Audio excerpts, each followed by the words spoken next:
ಏನಪ್ಪ ನಂಗೆ ಗೊತ್ತಿಲ್ಲ, ಅವ್ರನ್ನೇ ಕೇಳಪ್ಪ. ಅಲ್ಲಿ ಅವ್ರನ್ನೇ ಕೇಳ್ರಿ, ನನ್ ಕೇಳಿದ್ರೆ. ಇಂಡಿಯಾ US ಡೀಲ್ ಬಗ್ಗೆ ಟ್ವೀಟ್ ಮಾಡಿದ್ರಿ ಸರ್, ಅದ್ರ ಬಗ್ಗೆ ಏನು ಟ್ವೀಟ್? ನಮಗೆ ಅನ್ಯಾಯ ಆಗ್ತದೆ, ನಮ್ಮ ರೈತರಿಗೆ ಅನ್ಯಾಯ ಆಗ್ತದೆ ಅಂತಕ್ಕಂಥದ್ದು ನಾನು ಟ್ವೀಟ್ ಮಾಡಿದ್ದೀನಿ. ಈಗ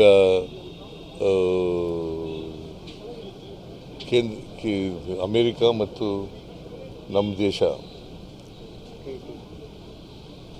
ಮಾಡ್ಕೊಂಡಿದ್ದಾರಲ್ಲ ಅಗ್ರಿಮೆಂಟು, ಅದರಿಂದ ಅನ್ಯಾಯ ಆಗ್ತದೆ ಅಂತ ಹೇಳಿದ್ದೀನಿ. ಯಾವ ರೀತಿ ಅನ್ಯಾಯ ಆಗ್ಬೋದು ಸರ್ ಕರ್ನಾಟಕಕ್ಕೆ ಮತ್ತು ಇಂಡಿಯಾಕ್ಕೆ? ಈಗ ಇನ್ವಾಲ್ವ್ ಆಗಿದ್ದಾರೆ ಅಂತ, ಪ್ರಧಾನಮಂತ್ರಿ ಅವರು ಇನ್ವಾಲ್ವ್ ಆಗಿದ್ದಾರೆ ಅಂತ, ಅದಕ್ಕೆ ಅವರು ಒತ್ತಾಯಕ್ಕೆ ಮಣಿದಿದ್ದಾರೆ ಅಷ್ಟೇ. ಅಮೆರಿಕಾದವರು ಒತ್ತಾಯಕ್ಕೆ ಮಣಿದಿದ್ದಾರೆ. ಸರ್, ಈಗ ವಾಲ್ಮೀಕಿ ಸಮುದಾಯಕ್ಕೆ 12 ಸಚಿವ ಸ್ಥಾನ ಕೊಡಬೇಕಂತ ನಿಮಗೆ ಮನವಿ ಕೊಟ್ಟಿದ್ದಾರೆ. ಈಗ ಅದನ್ನೇನಾದರೂ ನಾವು ತೆಗೆದಾಕಿದ್ವು, ಅವ್ರಿಗೆ ನಾವು ತೆಗೆದಾಕಿದ್ವೇನ್ರಿ? ಕಾರಣಾಂತರದಿಂದ ರಾಜೀನಾಮೆ ಕೊಡಬೇಕಂತ ಪರಿಸ್ಥಿತಿ ಬಂತು. ಮಂತ್ರಿಮಂಡಲ ವಿಸ್ತರಣೆ ಮಾಡುವಾಗ ಮಾಡ್ತೀವಿ.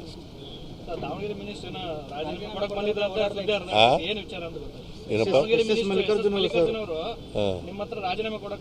ಇಲ್ಲ ಇಲ್ಲ, ನನ್ನ ಹತ್ರ ಬಂದೂ ಇಲ್ಲ, ರಾಜೀನಾಮೆನ ಕೊಟ್ಟೂ ಇಲ್ಲ. ಅವೆಲ್ಲ ಸತ್ಯಕ್ಕೆ ದೂರವಾದವು. ಶಿವಗಂಗಾ ಬಸವರಾಜ್ ಅವರು ಸರ್ ಒಂದು ಕ್ಲೈಮ್ ಮಾಡಬೇಕು, 2.5 ವರ್ಷ ಆಗಿತ್ತಲ್ಲ ಅಂತ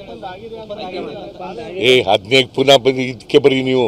ಶಿವಗಂಗಾ ಬಸವರಾಜ್ ಅವರು ಅವ್ರನ್ನೇ ಕೇಳ್ರಿ, ನಂಗೆ ಗೊತ್ತಿಲ್ಲ, ನಿನ್ನ ಎದುರಿಗಾಗಿತ್ತಪ್ಪ ಅಂತ ಅವ್ರನ್ನೇ ಕೇಳಿ. ಸುಮ್ಮನೆ ಈಗ ಎಲ್ಲ ಸುತ್ತಿ ಬಳಸಿ ಬಂದು ಇಲ್ಲಿಗೆ ಬರೋದು. ಅವರು ಹೇಳ್ತಾರೆ, ಅವ್ರನ್ನೇ ಕೇಳಪ್ಪ ತಮ್ಮ.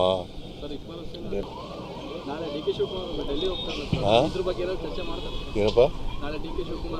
ನಂಗೆ ಗೊತ್ತಿಲ್ಲ, ಅವ್ರನ್ನೇ ಕೇಳಪ್ಪ.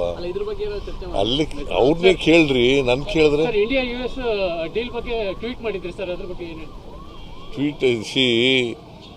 ನಮಗೆ ಅನ್ಯಾಯ ಆಗ್ತದೆ, ನಮ್ಮ ರೈತರಿಗೆ ಅನ್ಯಾಯ ಆಗ್ತದೆ ಅಂತಕ್ಕಂಥದ್ದು ನಾನು ಟ್ವೀಟ್ ಮಾಡಿದ್ದೀನಿ. ಈಗ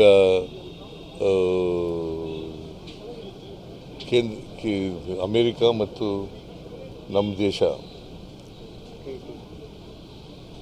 ಮಾಡ್ಕೊಂಡಿದ್ದಾರಲ್ಲ ಅಗ್ರಿಮೆಂಟು, ಅದರಿಂದ ಅನ್ಯಾಯ ಆಗ್ತದೆ ಅಂತ ಹೇಳಿದ್ದೀನಿ. ಯಾವ ರೀತಿ ಅನ್ಯಾಯ ಆಗ್ಬೋದು ಸರ್ ಕರ್ನಾಟಕಕ್ಕೆ ಮತ್ತು ಇಂಡಿಯಾಕ್ಕೆ? ಈಗ ಇನ್ವಾಲ್ವ್ ಆಗಿದ್ದಾರೆ ಅಂತ, ಪ್ರಧಾನಮಂತ್ರಿ ಅವರು ಇನ್ವಾಲ್ವ್ ಆಗಿದ್ದಾರೆ ಅಂತ, ಅದಕ್ಕೆ ಅವರು ಒತ್ತಾಯಕ್ಕೆ ಮಣಿದಿದ್ದಾರೆ ಅಷ್ಟೇ. ಅಮೆರಿಕಾದವರು ಒತ್ತಾಯಕ್ಕೆ ಮಣಿದಿದ್ದಾರೆ. ಸರ್, ಈಗ ವಾಲ್ಮೀಕಿ ಸಮುದಾಯಕ್ಕೆ 12 ಸಚಿವ ಸ್ಥಾನ ಕೊಡಬೇಕಂತ ನಿಮಗೆ ಮನವಿ ಕೊಟ್ಟಿದ್ದಾರೆ. ಈಗ ಅದನ್ನೇನಾದರೂ ನಾವು ತೆಗೆದಾಕಿದ್ವು, ಅವ್ರಿಗೆ ನಾವು ತೆಗೆದಾಕಿದ್ವೇನ್ರಿ? ಕಾರಣಾಂತರದಿಂದ ರಾಜೀನಾಮೆ ಕೊಡಬೇಕಂತ ಪರಿಸ್ಥಿತಿ ಬಂತು. ಮಂತ್ರಿಮಂಡಲ ವಿಸ್ತರಣೆ ಮಾಡುವಾಗ ಮಾಡ್ತೀವಿ.